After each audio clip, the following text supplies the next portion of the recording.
Hello to all you lovely ninth graders and welcome to your summary under 10-minute session with me.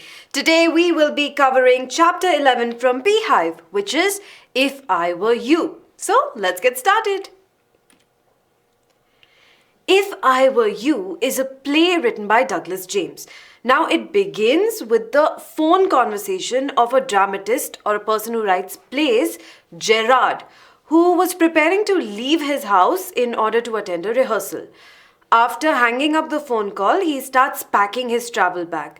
So while he's engaged in doing all of this work, he suddenly notices this intruder who breaks into his house silently.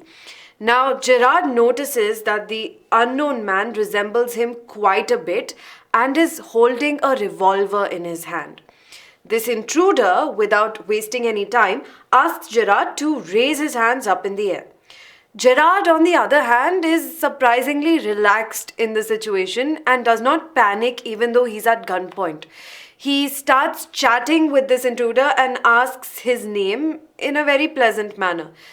The intruder starts interrogating Gerrard about his details. So Gerrard requests for them to talk in a comfortable position instead.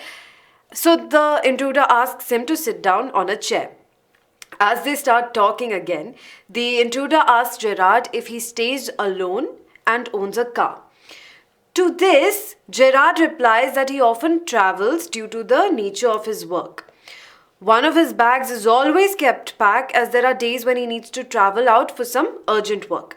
Besides, Gerrard also tells the intruder that he often talks on the telephone without meeting his tradesmen or the people that he works with in person. Meanwhile, Gerrard also inquires about the intruder's whereabouts and the latter tells him that he is a criminal who mainly robs jewelry.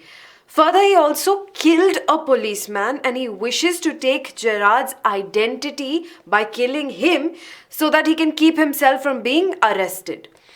Hearing this, Gerrard realizes that the intruder is not as smart as he had assumed him to be, so he decides to manipulate the intruder and tells him a lie that the intruder eventually believes. So Gerrard quickly makes up a story and states that he has a mysterious life of his own. He convinces the intruder that the police is also after him for a murder. And so if the intruder kills him and takes his identity, the police would anyway catch him thinking that he is Gerrard. So the intruder believes Gerrard's story. When the telephone bell rings, Gerrard asks the intruder to go to the garage and flee from the house through the route because Gerrard tells the intruder that when he gets a call, that's an indication that the police is on the lookout for him. So when Gerrard opens the garage door, he pushes the intruder inside and it turns out that the garage door actually led to a cupboard. Gerrard locks up the intruder inside. Soon after, he informs the police about the criminal's whereabouts and hands him over to them. So we see that through presence of mind and quick thinking, alertness, Gerrard was saved from a life-threatening situation. That brings us to the end of this summary. And at the end of the story, Gerrard also thinks this would make a very interesting plot for a play since he is a dramatist. Now, before I say goodbye to you, just a few reminders. If you want to become more confident English speakers, the BYJU'S spoken English classes are perfect for you.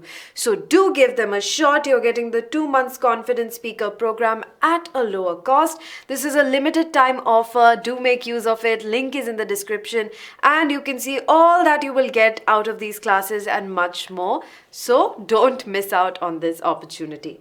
As always, we've got you covered. All you need to do is like, subscribe and press the bell icon so you don't miss out on any of these sessions. Thank you so much. See you next time.